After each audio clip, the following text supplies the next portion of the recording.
you this then. It's a Miele Deluxe Electronic w754S.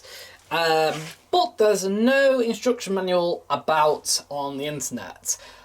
Well, sort of. There was, or looks to have been one in the past, but that's now just disappeared off the face of the earth. So really, we're kind of guessing what everything does. But I will say this. This machine was kind of made in the late 80s. I think this dates from 85. Not this particular machine. Don't know exactly when, but from about 84 or 85, that's when these started to be produced. It is a hot and cold feed machine as well. So, and it comes with a 5 kilogram load and 1200 spin. To be fair, 1200 spin back in 85 would have been blisteringly fast, considering that, you know, run-of-the-mill stuff was really 800 and 1000. At the bottom there, it's slightly yellowed. It's your filter flap. It opens sideways, and there's the emergency release for the door behind that as well. Right, we'll take a look then at the control panel up here then. Right, we've got an on-off button here.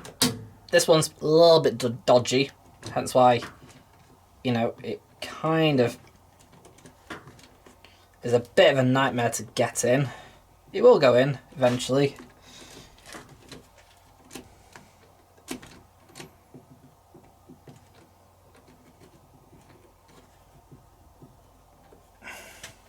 Eventually. The trouble is, the cost to replace this button set, I don't know if you can actually probably get hold of these, but for a later 90s one, which is exactly the same system, where you got the on-off and door put together, the joint button was £102. There we go, we've got it back in. I'm going to leave it in, because I don't like turning it off, because obviously it's too much of a pain to get on and off. Right. When it's switched on, we've got our orange amber light here, say it's on. Also, you can't operate the door without the on-off button pushed on. So if you turn it off and the door is closed, you can't open the door. We've also got half load, which I think actually affects pretty much all programs. It just limits the water level to a low level. So on cottons, it's going to say too low. It does a low level wash, but then a half load will then low level the rinses as well. Minimum iron will do the same. It's a high water level wash, but it will then set it down to a low level instead. Anyway, right, we've got our programs. Well, that's neat. Oh no, I accidentally knocked it out. Oh no! Get in. I'll do it in a minute. Right, programs.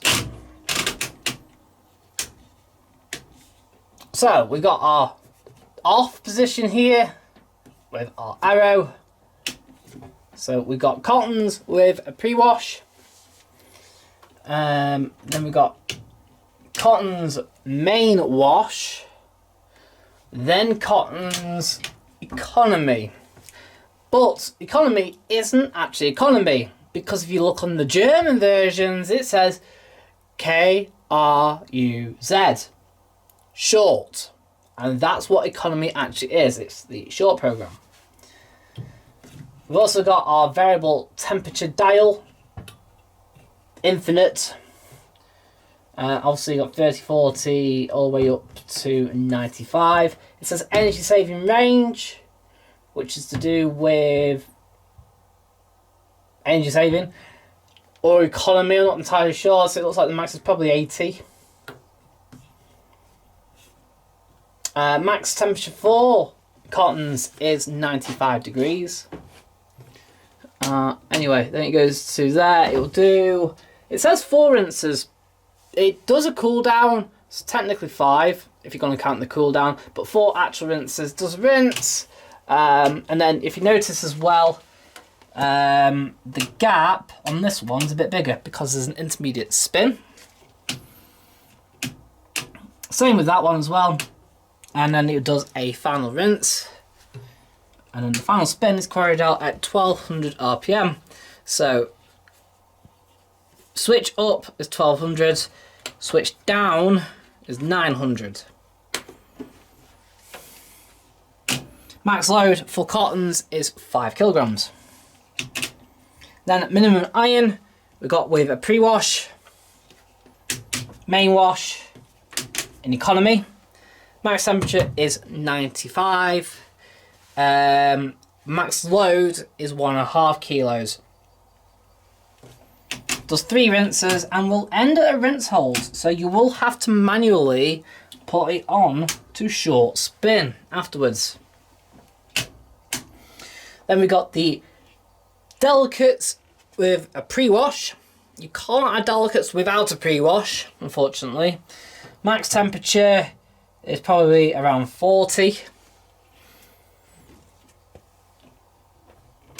Then we got woolens, which also has a max temperature of 40. And what the woolens will do is fill and then just do a static heat, and then we'll start washing. Whereas if it's on the delicates already, it will just start washing while it's heating. They use a high water level for both the wash and the rinses. And max load is 1 kilo for both delicates and woolens. It does 3 rinses, obviously no intermediate spins, and again ends with a rinse hold. Bit concerning because it's on the woolen side and you shouldn't rinse hold woolens. And because it's automatic, that's a bit annoying.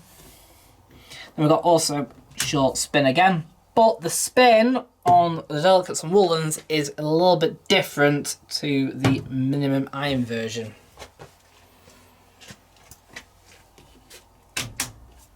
Then we've got drain only as well, if you just want to pump out the machine. Likewise also, if you want to go from rinse hold and not spin your delicates because it'll crease too much, just turn to drain only and you can drip dry your stuff instead. Right, it's quite basic in that sense. It kind of gives you everything you want without being overcomplicated. So basically all you got to do is pick your fabric, pick whether you want to pre-wash or not, or whether you want to short wash or not.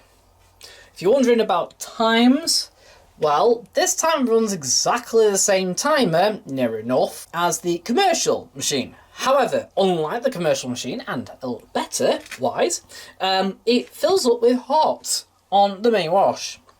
But it also fills up with hot if any temperature is selected other than cold. So even on the woolen cycle, it will still fill up with hot. However, it does pause whilst filling with hot. And I think it will switch over to cold if it needs to whilst filling. If, say, like it's just too hot for the wool. In fact, that doesn't really make sense because you could be taking on 60-degree heat on the wool cycle and then decide to start cooling it down, which would be a bit annoying. Because it could damage your woolens. Not entirely sure about that. Right, so as mentioned before,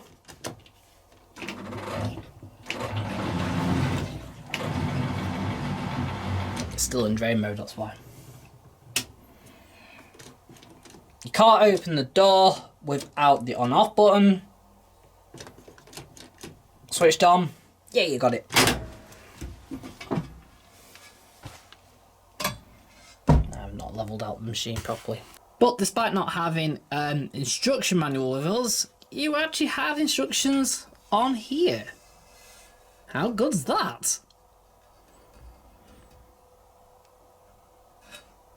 So it's basically saying here, add 1/3 total amount to detergent if you're using the pre-wash, add 2/3 of a cup per a kilo of washing. And it says add 2/3 the total amount of detergent for short or half load programs, and still add 2/3 the usual total amount of detergent for minimum iron and delicates without pre-wash and woolens. Pour approximate 1 1/3 cups of detergent per a kilo of washing into compartment 2. And then it says fabric softener, add the fabric softener according to manufacturer's instructions, shake bottle well before use. And then you select wash program and temperature, select energy saving program or half load program, press on off, on completion remove, turn it to stop. Close drum door and turn off the stopcock. Salt washing out, load drum, max 5 kilo. It doesn't really state then the max load for other cycles, so yeah. So this is our Miele drum. We've got holes within the drum paddles. That's how we're washing.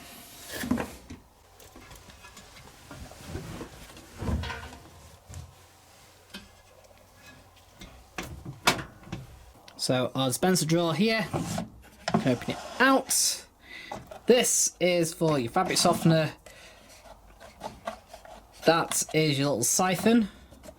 Yeah, don't go beyond max, which I think's there actually. So it's inside there. That's your max level. That's quite a lot of fabric softener. And then of course we've got our pre-wash compartment and our main wash compartment.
Brilliant. So, let's give this out of 10 then. Well, for the time, it's going to get 10 out of 10. Look, even back then, in the 80s, you would have had sort of like this, like this. Bosch were way far too behind. They were in another planet still. AEG was certainly up there with Miele in terms of programming and German quality and all that. Yeah, the AEG had were really modern and far ahead, but so were Miele. And to be honest, I think like splitting between the AEG and the Miele, the AEG was obviously a little bit cheaper than the Miele, but of course the Miele gives you electronic door, and I think probably better, slightly faster programming and stuff like that. Talking of faster programming, it is faster per the heater wise than the commercial variant that I've got, since they're both set down to domestic values, so they're both running on 13 amp. However, this is running on 3000 watts. In fact, it draws about 3200 watt. If anything, on a 13 amp plug, it is literally drawing or bordering slightly over what you're allowed on a 13 amp, because you're allowed 30,120 watts and it's drawing 3,200 watts. Yeah, that's how powerful it is. However, at least this is the fitted plug with it. Look how thick the cable is, but it has to be if it's drawing that much power all the time. 10 out of 10 is perfect at washing.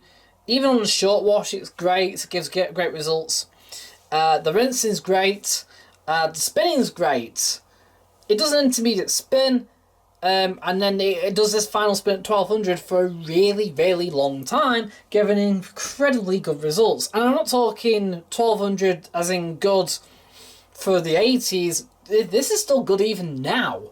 If you were given this today, you wouldn't be able to split hairs between this and a 1200 Indesit in terms of spin performance. In fact, probably it's still outperforming the Indesit, which is 35 years younger than it. Yeah. Shows you how far ahead Miele were. And it's 1200 RPM, which I think, looking back, was probably just about the fastest spin speed. Only just. I think Hoover probably was slightly ahead with the 1300, but I don't work as effective. It's a bit of a time frame loop and trying to think of. This is sort of 85. Hotpoint didn't come out with their microtronics till about late 86, which were then 1300s. I think Hoover's around that time as well, with also 1300s. So yeah, I think this was basically the fastest at the time, as well as the AEG variant. I think AEG did do a 1200 as well. Again, let me know down below. I'm sure AEG did have a 1200, but I don't think anything went faster than 1200. So this would have been the fastest spin speed at the time. Well, that's quite interesting, that. Tell me what you think below. I'd love to hear your comments. I'd love to hear your thoughts. Give us a like if you enjoyed this video. Don't forget to subscribe if you haven't done so already. We're aiming for 100,000. Get my plaque. Yeah, I'd love to get one. And it's amazing how I've got to this far. And yeah, I am still an amateur. I still edit everything. I still film everything by myself with no lessons. Or yeah, and yeah, it's amazing. Cheers guys, and I'll see you again soon. Bye for now.